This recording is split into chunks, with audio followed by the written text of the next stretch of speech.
The very shaky play of future Hall of Famer Drew Brees, who looked like a guy who should be holding a microphone, broadcasting the game rather than playing in the game for a good chunk of it. So let us discuss. The question, are you buying or selling stock in Drew Brees after 2 games of the 2020 season? Well, as you know, I dabble in the stock market. I'm a penny stock guy. I am going to sell Drew Brees. I am not going to buy Drew Brees. I am going to put that on the market is what I'm going to do.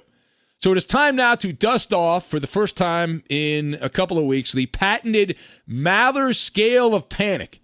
Now, if you're new to the show, welcome. The Maller scale of panic is a measurement, a scientifical measurement onto how much panic there is regarding a story in sports. So the Maller scale of panic, 1 to 10, with 10 being the highest level of panic. Where are you on Drew Brees as the guy to lead the Saints to the promised land in 2020? All right. Now, 1 would be there's no concern. You're feeling pretty good. 10 would be, oh, man, we're done. I'm at an 8. I am at an 8. Drew Brees has continued what we have seen in recent years. Now, recent years, Drew Brees was fine up until the last quarter of the season. But this rapid regression for Drew Brees, and it was sped up because of the injury to Michael Thomas, and to the untrained eye, Drew Brees didn't look terrible. If you didn't watch the game, this is how you can tell the uneducated fan that didn't watch the game. If you didn't watch the game, you'd look at the box score. You say, well, he averaged 8 yards per pass attempt, and he had 312 yards passing. What more do you want Drew Brees to do? It's not his fault. Sounds good enough. However, if you actually observed the football game and you know anything about football, even if you've only played football video games, you know those numbers are, say it with me now, misleading, right? They are misleading. Slowly but surely, Drew Brees is getting worse and worse in front of our eyes. It's kind of like a pipe that's got a leak. The pipe doesn't heal itself. The leak progressively is going to get bigger and bigger and bigger.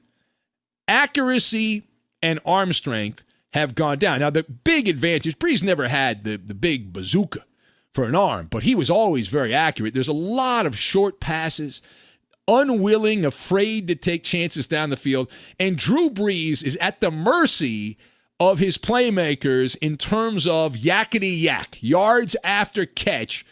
That's the only way the Saints can pick up chunk plays. Drew Brees is not able at this point, or not willing, to throw the ball down the field. New Orleans, they are not nearly the monster we were led to believe coming into this year.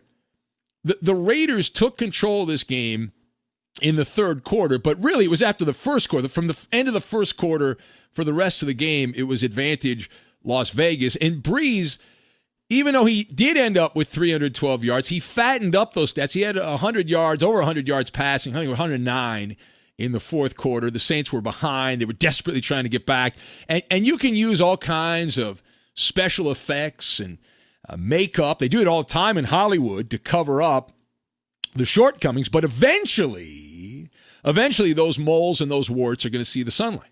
And that's what the Saints are dealing with right now. And as much as you like to celebrate Drew Brees and say what a high football IQ he has, and use words like my favorite word, moxie. He's got moxie. That only gets you so far.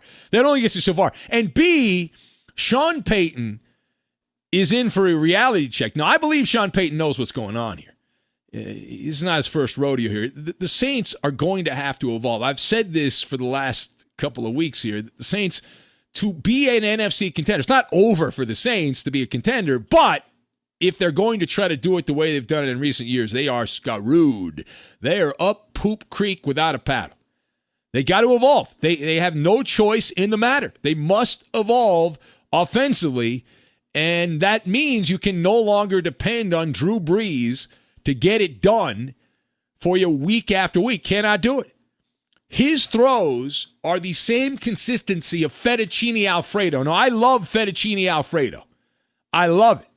But I don't want it throwing a football. Drew Brees has averaged 4.82 air yards on his passes so far this season. What does that mean in simpletons terms? It means that this is the lowest through 2 games he's had as a member of the Saints. He has never been more of a short thrower than he has been right now. His arm looks shot. 12.5% into the NFL season. That is the diagnosis. He looks like he's got no arm left at all. He never had a great arm to begin with, but this, my God. And that interception, whoo, man, was that ugly. I thought that was Nathan Peterman dropping back to throw a pass. You have to accept the inevitable decay. And we have been saying, again, that the Saints, they've got to change it up. Drew Brees needs to take more of a supporting actor role, as much as that is possible as a quarterback. You figure a quarterback's going to make all the plays and all that stuff, but dare I say the dreaded words that every quarterback hates. 2 words: game manager. Game manager. And look, the running game, New Orleans averaged 5.9 yards per carry. That number inflated because they had a couple of big runs. They only ran it 19 times. So, but you have to run the ball, lean on the defense to win games. Good luck with that. It's the only way. It's the only path to salvation, which is the Super Bowl. And the Saints, listen, their defense, that's a different animal, because the Saints' defense was sliced up by Derek Carr and friends. The Raiders had 28 first downs, 28 of them, 375 total net yards. They were lethal on third down, and because of that, the Raiders dominated the time of possession, holding the ball for almost 13 minutes. That is an amazing stat. 13 minutes longer. That's almost an entire quarter of the game where Vegas had the ball as opposed to New Orleans. The greatness of the Raiders. Well, possession is 9/10 of victory. Now, the last word here. So after 2 weeks of football, the NFC South, which was billed as this two-headed monster, does not look so imposing. A lot of mediocrity to start the year, and it's a spin-the-bottle type of situation. You got the old geezers, Drew Brees and Tom Brady, who both look to be long in the tooth. Both these guys appear closer to having an aneurysm than winning a Super Bowl at this point after 2 weeks. The Saints and the Buccaneers are both 1-1.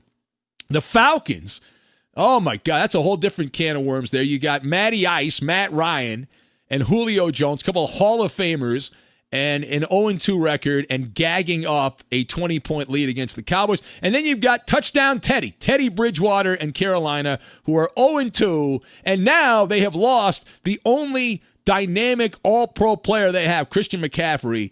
At least for the next few weeks, he is out, which would lead you to believe that team is going to be 0-4, 0-5 at least before he comes back. So they're buried, they're done, and they weren't supposed to be good anyway. But as for New Orleans, again, life comes at you fast. You have Drew Brees, who needs to channel Popeye, the sailor man, right? He needs to get a whole can of spinach and some Flintstone vitamins and all that. Outside of that, good luck. And the Saints, they're playing Aaron Rodgers and the Packers, and the way the Pack have been playing. I'm not high on Green Bay, but the way Green Bay's been playing here earlier in the year, and they go to the Bayou, that has L written all over it at first glance. Now we'll look at the injury report and analyze the game more, handicap it later in the week. But the Saints are in serious jeopardy of getting off to a 1-2 start. But the good news is that if they do lose to Green Bay next week, they have the perfect tonic. And that tonic on their schedule would be the Honolulu Blue of the Detroit Lions. It's just great. When you're really slumping, you're not playing well, bring on the Lions. Bring on the Motor City Kitties. Makes everybody feel good. Good confidence booster for you. Why not?